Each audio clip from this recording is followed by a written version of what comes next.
बिस्मिल्लाहिर्रहमानिर्रहीम। अस्सलाम वालेकुम।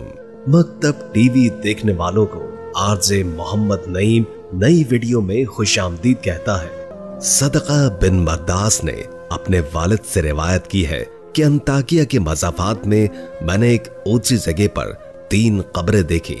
इनमें से हर एक पर एक शेर लिखा था। पहली कब्र पर लिखा था कि जिंदगी से वो शख्स कैसे लज्जत हासिल कर सकता है जो ये जानता हो कि अल्लाह ताला उससे जरूर बासपुर्स करेगा और उसके बंदों के साथ उसकी की जाने वाली नाइंसाफियों का बदला लेगा और जो भलाइयां उसने की है उनकी जजा देगा। दूसरी कब्र पर लिखा था कि कैसे लज्जत पाएगा वो आदमी जिसे यकीन हो कि बहुत जल्द उस पर मौत अचानक आ जाएगी और उससे उसकी बड़ाइयां और मल्क छीनकर उस जगह पर उसको ठहराएगी जिसका वो मुस्तहिक होगा। तीसरी कब्र पर लिखा था कि कैसे मजे लूटेगा वो आदमी जिसका रुख ऐसी मंजिल की तरफ है जिस पर चलना नौजवानों को बूढ़ा कर देता है, चेहरे के नकूश को बहुत जल्द मिटा देता है और जिस्म के जोड़ों को बोसीदा कर देता है। ये तीनों कब्रें कोहान की शक्ल में बनी हुई थी। रावी कहता है कि मैं एक बूढ़े आदमी के पास जाकर बैठ गया और उससे कहा कि मैंने तुम्हारी बस्ती में एक अजीब बात देखी है। उसने कहा कि क्या देखा है? मैंने वाकया बयान किया।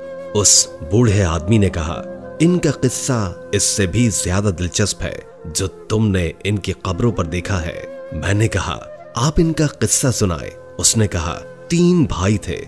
उनमें से एक बड़ा ओहदेदार था जो बादशाह के साथ रहता था और शहरों और लश्करों के इंतजाम पर मामूर था। दूसरा एक मालदार था, वो भी बादशाह के खास लोगों में से था।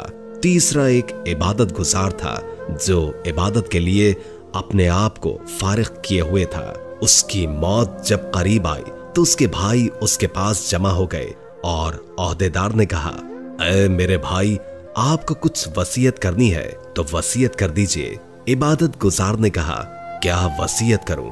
अल्लाह की कसम, मेरा कोई माल नहीं है जिसकी वसीयत करूं, न मेरा किसी पर कर्ज है जिसके लिए वसीयत करूं। मैंने दुनिया में कोई चीज नहीं छोड़ी जिसके लूटने का अंदेशा हो। ओहदेदार भाई ने कहा, ऐ मेरे भाई, ये मेरा माल तेरे सामने है, इसमें से जो चाहो और जो दिल चाहे वसीयत करो। इबादत गुजार ने अपना रुख फेर दिया।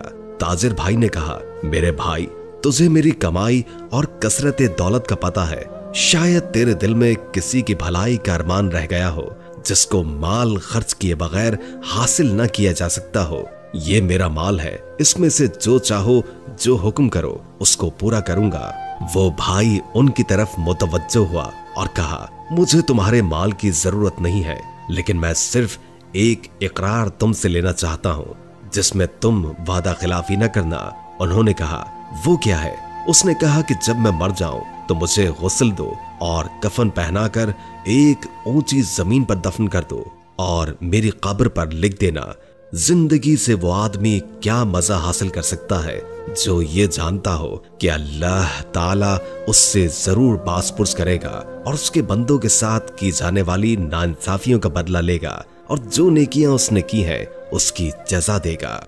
जब ये काम तुम कर दो तो रोजाना मेरी कब्र पर आया करना, शायद तुम्हें नसीहत नसीब हो जाए।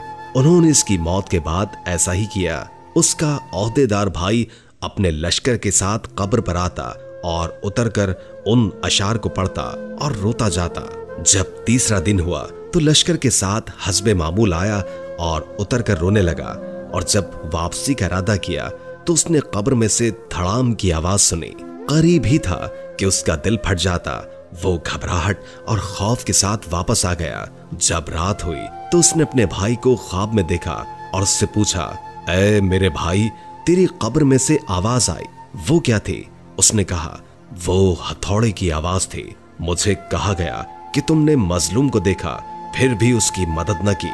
चुनाचे वो आदमी सुबह गमज़दा उठा और अपने भाई को और दूसरे खास लोगों को बुलाया और कहा, मैं समझता हूं कि हमारे भाई ने अपनी कब्र पर जो अशार लिखने की वसीयत की थी उसका मकसद मुझे तंबीह करना था और मैं तुम्हें गवाह बनाता हूं कि आइंदा मैं तुम्हारे दरमियान नहीं रहूंगा। उसने अमानत छोड़ दी और इबादत में मशगूल हो गया। लोगों ने बादशाह को बताया तो बादशाह ने कहा, उसको छोड़ दो, जहां चाहे चला जाए। चुनाचे वो पहाड़ों और सहराओं में रहता रहा, यहाँ तक कि उसकी मौत करीब आई और वो चरवाहों की एक जमात के साथ था। उसके भाई को खबर पहुंची तो वो हाजिर हो गया और कहा, ऐ मेरे भाई, तुमको कोई वसीयत करनी हो तो कर दो। उसने कहा, मैं क्या वसीयत करूं, मेरे पास कोई माल नहीं जिसकी मैं वसीयत करूं, लेकिन एक वादा है, वो ये है कि जब मैं मर जाऊं तो मेरी कब्र तैयार करके मुझे मेरे भाई के पहलू में दफना देना और मेरी कब्र पर लिख देना। कैसे लज्जत पाएगा वो आदमी जिसे यकीन हो कि बहुत जल्द उस पर मौत अचानक आ जाएगी, उससे उसकी बड़ाई और मल्क छीनकर उस जगह पर उसको ठहराएगी जिसका वो मुस्तहिक होगा। ऐ मेरे भाई, फिर तुम 3 दिन तक मेरे पास आया करना और मेरे लिए दुआ करना, शायद अल्लाह ताला मुझ पर रहम फरमा दे। चुनाचे वो मर गया और उसके भाई ने उस वसीयत पर अमल किया।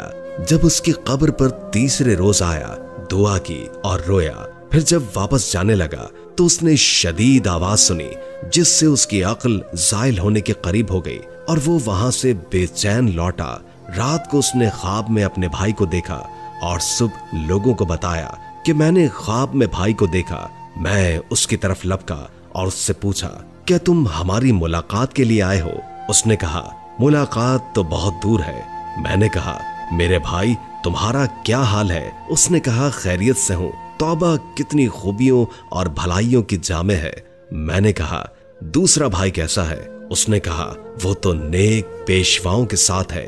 मैंने कहा, हमारा हाल क्या होगा? उसने कहा, जिसने दुनिया और आखिरत के लिए जो कुछ किया वो देख लेगा। बस तुम अपनी मालदारी को फकीरी से पहले गनीमत समझो। रावी कहता है कि उसने दुनिया से किनारा कशी इख्तियार कर ली और माल को तकसीम किया, जायदाद बांट दी और अल्लाह की इबादत में लग गया। उसका एक बेटा बड़ा होकर एक खूबसूरत और बाकमाल नौजवान बना और तिजारत शुरू की, यहाँ तक कि तिजारत में एक खास मकाम हासिल किया। उसके बाप की मौत करीब आई तो उसने अपने बाप से कहा, अब्बा जान, वसीयत कर दीजिए। उसने कहा, ऐ मेरे बेटे, तेरे बाप का कोई माल नहीं है जिसमें से वसीयत करे, लेकिन मैं तुझसे एक वादा लेता हूँ कि जब मैं मर जाऊं तो मुझे मेरे भाइयों के साथ दफना देना और मेरी कब्र पर ये अशार लिख देना। कैसे मजे लूटेगा वो आदमी जिसका रुख ऐसी मंजिल की तरफ है जिस पर सफर करना जवानों को बूढ़ा कर देता है, जो चेहरे के नकूश को बहुत जल्द मिटा देता है और जिस्म के जोड़ों को पोसीदा कर देता है। जब तुम ये काम कर लो तो उसके बाद 3 दिन तक मेरे पास आया करना और मेरे लिए दुआ करना। उस नौजवान ने वसीयत पर अमल किया। जब तीसरा दिन आया तो उसने कब्र में से एक आवाज सुनी। आवाज ऐसी थी कि जिससे उस नौजवान की जिल्द सुकड़ गई, रंग उड़ गया और नौजवान को शदीद बुखार हो गया। वो वापस घर आया। रात को उसके ख्वाब में उसका बाप आया और कहने लगा, मेरे बेटे, तुम हमारे पास आने से नजदीक हो, बस तुम अपने सफर की तैयारी कर लो और आखिरत का कुछ बंदोबस्त कर लो। अपना सामान घर से बांध लो जिससे तुम्हें निकलना है उस घर की तरफ जहां तुमने जाना है, और धोखे में ना रहो और ना लंबी लंबी उम्मीदें लगाओ जैसे कि तुमसे पहले लोग धोखे में रहे और आखिरत के मामले में कोताही की। नतीजा, मौत के वक्त उनको शदीद नदामत लाहक हुई और उम्र की बर्बादी पर अफसोस। ना उनको इस अफसोस ने फायदा पहुंचाया और ना ही कोताहियों पर शर्मिंदगी ने उस शर से बचाया जिसका वो सामना करेंगे कयामत के दिन अपने बादशाह की तरफ से। ऐ मेरे बेटे, जल्दी करो, जल्दी करो, बस जल्दी करो। अब्दुल्लाह बिन सदका कहते हैं कि जिस बंदे ने वाकया सुनाया उसने बताया कि जिस रात उस नौजवान ने ये ख्वाब देखा, सुबह मैं उसके पास गया तो उसने हमें ख्वाब सुनाया और कहा, मुझे यकीन है कि बात ऐसी ही है कि जैसे मेरे बाप ने कहा। मैं समझता हूं कि मौत मेरे सर पर मंडला रही है। उसने रिश्तेदारों और लेन देन करने वालों से मामला साफ किया और लोगों से अलविदा कहा। लोगों ने उसे अलविदा कहा कि जैसे किसी चीज से डराया गया हो और उसको उसकी तवक्को भी हो। वो कहता था कि मेरे बाप ने 3 मर्तबा कहा कि जल्दी करना। इन तीनों से मुराद 3 लम्हात, 3 दिन या 3 महीने हो सकते हैं। चुनाचे वो नौजवान सदका करता रहा। जब उस ख्वाब को 3रा दिन हुआ और उसने सुबह सवेरे अपने अहलो अय्याल को जमा किया और उनको अलविदा कहा और सलाम कहा, सुबह क़िबला रुख लेट गया और आंखें बंद की और कलमाए शहादत पढ़ते हुए वफात पा गया। और इसके बाद एक अरसे तक लोग उसकी कब्र पर दूर दराज से आते और नमाज पढ़ते। मेरे मोहतरम अजीज दोस्तों, बेशक जो इंसान सच्चे दिल के साथ अल्लाह की तरफ रुजू करता है तो अल्लाह ताला उसकी दुआ को कबूल फरमाता है। उसके लिए हमें चाहिए कि अल्लाह ताला की तरफ रुजू करें और उससे माफी मांगते रहें। जिंदगी का कोई भरोसा नहीं, दुनिया का माल दुनिया में रह जाना है। हमारे साथ जो कब्र में जाएगा वो नेक अमाल होंगे। लिहाजा अल्लाह ने हमें मौका दिया है, हमें वक्त दिया है कि दुनिया में अच्छे अमाल करो, अच्छे काम करो ताकि आखिरत में तुम्हारे काम आए। मेरे अजीज दोस्तों, खुश किस्मत है वो इंसान जिसको मरने से पहले बात समझ आ गई और उसने मरने से पहले अपने आप को उस जहां के लिए तैयार कर लिया। अल्लाह ताला हम सबको इस वाक़ये से सबक हासिल करने की तौफीक अता फरमाए। आमीन।